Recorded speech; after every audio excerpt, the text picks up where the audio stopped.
Há pouco eu vi um vídeo de um jovem saindo de um condomínio lá de São Paulo. E o bandido chega e pede, exige o celular, ele entrega o celular e ele dá um tiro na testa do menino.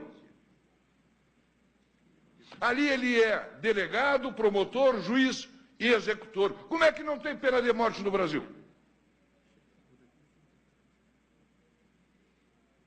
Tem, para o cidadão de bem. Eu ouvi aqui dos senhores ministros, ministro Torquato, fazendo uma alusão muito importante a respeito da entrada de armas da Bolívia, da Colômbia, podemos acrescentar aí a Venezuela. Os fuzis AK-47, na verdade, hoje vêm mais da Venezuela que da Colômbia. Isso é de conhecimento do Brasil. Pois bem, a pergunta que não quer calar. Se nós sabemos que toda a bandidagem está municiada, portam fuzis, portam pistolas, por quê? Até hoje, nós continuamos mantendo o nosso povo desarmado? Esta é a pergunta. Qual a justificativa que tem de se manter o povo brasileiro desarmado? A primeira defesa de uma nação é o seu povo. A maior democracia do mundo demonstra isso. Não há como e não há quem consiga desarmar a população americana.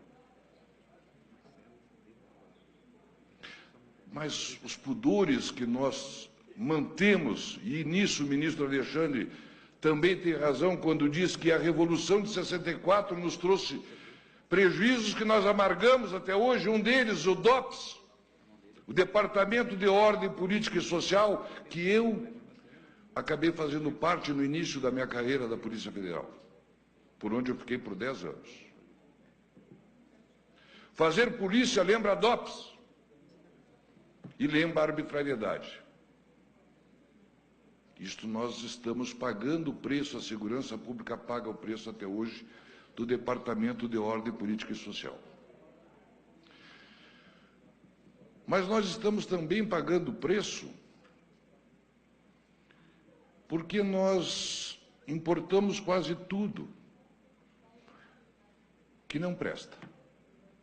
Verifique que os estacionamentos dos aeroportos estão a primeira, segunda e terceira fila, e todos os órgãos públicos estão reservadas para deficientes. Porque copiamos dos americanos. Mas os americanos é um país que vive em guerra, lá tem muitos deficientes e com poder aquisitivo de aquisição de veículo. Não é o caso do Brasil. O nosso deficiente é pobre. 3, 4 fileiras de carros reservadas para nada, porque nós copiamos o que não precisa. Mas a legislação americana permite trabalhos forçados, prisão perpétua e pena de morte. E eu pergunto para os senhores, adianta o criminoso que não se submeteu à lei, ele delinquiu, não se submete à pena, preso, manda de dentro do presídio matar. Qual a solução? Nós vamos continuar cercando esse criminoso, criando mais presídios federais. Tem que ter uma solução final. E temos que perder o pudor.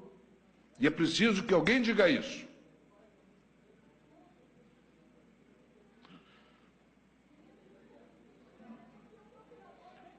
Eu duvido que alguém consiga um porte de arma hoje.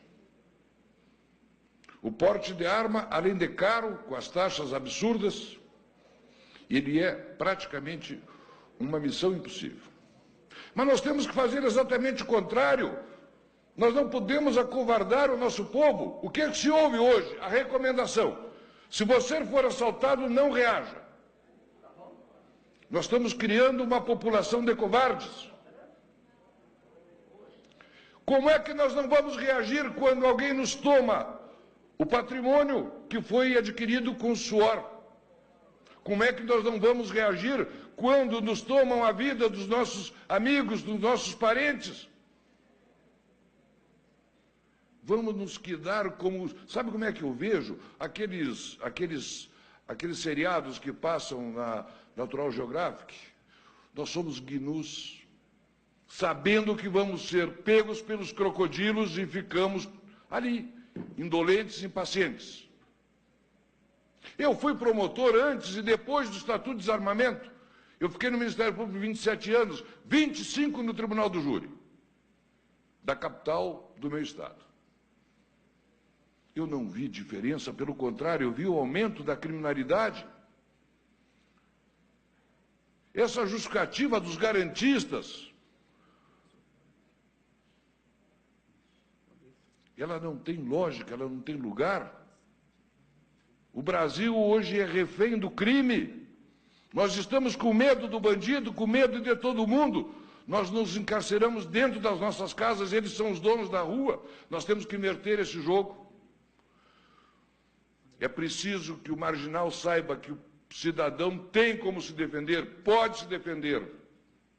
Nós temos que deixar que a nossa população se arme para... Hoje a defesa, a legítima defesa própria, e a legítima defesa de terceiros, ela é letra morta. Ninguém consegue se defender mais. E nós ficamos olhando com aí, fala o ministro, usamos de muita hipocrisia. E isto é muita hipocrisia, mas muita. Quando olhamos que nem gnus, sabendo que vamos ser abocanhados pelos crocodilos e não fazemos nada. E ficamos com um jogo de retórica muito bonito, a dialética muito interessante. Até quando? Até quando vamos deixar que o crime tome conta e vamos reagir? Até quando vamos perder pessoas? Há pouco eu vi um vídeo de um jovem saindo do condomínio lá de São Paulo. E o bandido chega e exige o celular, ele entrega o celular e ele dá um tiro na testa do menino. Ali ele é delegado, promotor, juiz e executor. Como é que não tem pena de morte no Brasil? Tem, para o cidadão de bem.